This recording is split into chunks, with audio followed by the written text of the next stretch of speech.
वन्देऽहं श्रीगुरो श्रीयुता पदकमलं। हरे कृष्णा। सभी भक्तों का स्वागत है।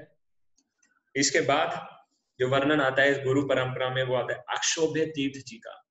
अक्षोभ्य तीर्थ माधवाचार्य जी के आखिरी डिसाइपल हैं जो इस गुरु परंपरा में आ रहे हैं। उसके बाद से आगे उन्होंने दीक्षा देना शुरू किया, उनके डिसाइपल आए। यानी अभी तक माधवाचार्य जी के सारे डिसाइपल ही मठाधीश बन रहे हैं और उनसे वो ज्ञान प्राप्त हो रहा है। ठीक है ना? तो किसी के डिसाइपल्स थे, लेकिन जो उस समय मैं ये नहीं कह सकता कि इन्होंने डिसाइपल उस समय स्वीकार किए थे, नहीं किए थे, लेकिन जो सीनियर मोस्ट डिसाइपल माधवाचार्य जी के जब अवेलेबल थे, ये सन्यासी थे, और जो सीनियर मोस्ट डिसाइपल अवेलेबल थे तो उन्हीं को मठाधीश बनाया गया। या जो सीनियर गॉड ब्रदर थे उनको मठाधीश बनाया गया। माधवाचार्य के डिसाइपल थे पद्मनाभ तीर्थ, नरहरि तीर्थ, माधव तीर्थ और अक्षोभ्य तीर्थ। ये चारों ही उनके डिसाइपल्स हैं, चारों डायरेक्ट डिसाइपल हैं। इनका पहले का नाम गोविंद शास्त्री था और पहले ये अद्वैतवादी थे, यानी मायावादी थे, नॉन वैष्णव थे। ठीक है?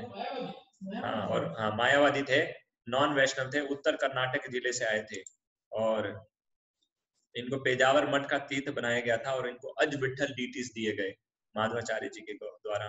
अज विठल डीटीज जो कृष्ण जिन्होंने अपने दोनों हाथ अपने हिप्स पर रखे हैं और उनके एक साइड में भूदेवी हैं और एक साइड में श्रीदेवी हैं, और ऐसा बताते हैं कि वो एक साइड में सत्यभामा है और दूसरी साइड में रुक्मणी है।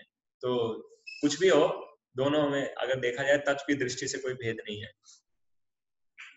और शुरुआत के दिनों में ऐसा बताया जाता है कि अक्षोभ्य तीर्थ बहुत बड़े स्कॉलर नहीं थे, ऐसा कि बहुत बड़े स्कॉलर हो, ऐसा नहीं था।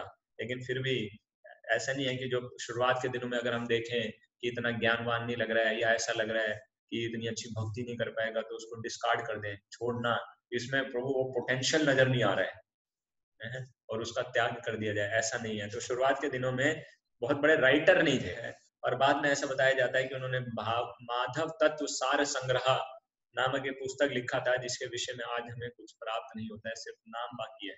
पुस्तक के विषय में इतना नहीं पता है, और लेकिन हाँ, नाम से पता चलता है कि ये द्वैतवाद के ऊपर थी। पहले अद्वैतवादी थे ये, लेकिन द्वैतवाद यानी दो, जीव और विष्णु भगवान अलग है। तो ये बताते हैं उस समय के एक बड़े मायावादी थे जिनका नाम था विद्यारण्य। वो बहुत बड़े मायावादी थे और वे उस पर व्याख्या करते थे तत्त्वमसि। इसका अर्थ हो मैं वह हूं, यानी जीव और विष्णु में कोई भेद नहीं है, दोनों समान है। और अक्षोभ्य तीर्थ ने इनके साथ वाद विवाद किया। ऐसा बताते हैं कि विद्यारण्य के साथ इनका वाद विवाद हुआ तो ये वेदांत देशिका जी के सामने हुआ, ऐसा बताते हैं। वेदांत देशिका जी वैष्णव गुरु हैं जो कि रामानुज संप्रदाय में आते हैं, और कुछ लोग कहते हैं कि दोनों ने अपना एसे लिखा, अपना ओबीए लिखा और सबमिट किया वेदांत देशिका जी को, और जो वेदांत देशिका जी ने अक्षोभ्य तीर्थ जी को विनर घोषित किया, उनका ऐसे ज्यादा सही है। तो इस प्रकार से, लेकिन कुछ भी बात हो, ऐसा तो है ही कि वह उनको विजय प्राप्त हुई थी, और इस इंसिडेंट के बाद उनका नाम हुआ ज्यादा कि उन्होंने विद्यारण्य को डिफीट कर दिया, परास्त कर दिया।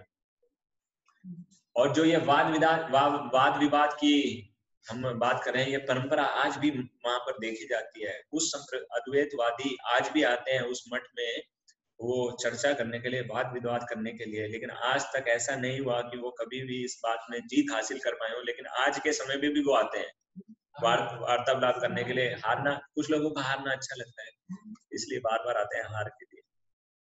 और ऐसा बताया जाता है कि अक्षोभ्य तीर्थ रुद्र अंशी है, यानी रुद्र भगवान शिव के अंश अवतार हैं।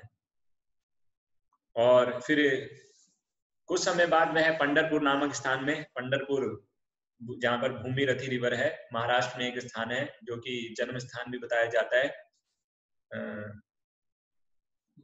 तुकाराम जी का, वहां पर। और वहीं पर पास में, उसके पास ही हिज होलीनेस लोकनाथ स्वामी महाराज जी का जन्म स्थान है अरावड़े, और वहां पर पंढरपुर घाट का निर्माण किया गया है। अरावड़े में सुंदर मंदिर बनाया गया है।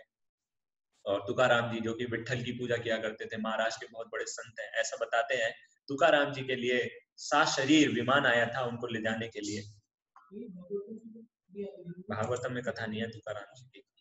और अक्षव्य तीर्थ जी को उनके उनके डिसाइपल जो कि अगला नाम है इसमें जय तीर्थ पंढरपुर में ही मिले थे।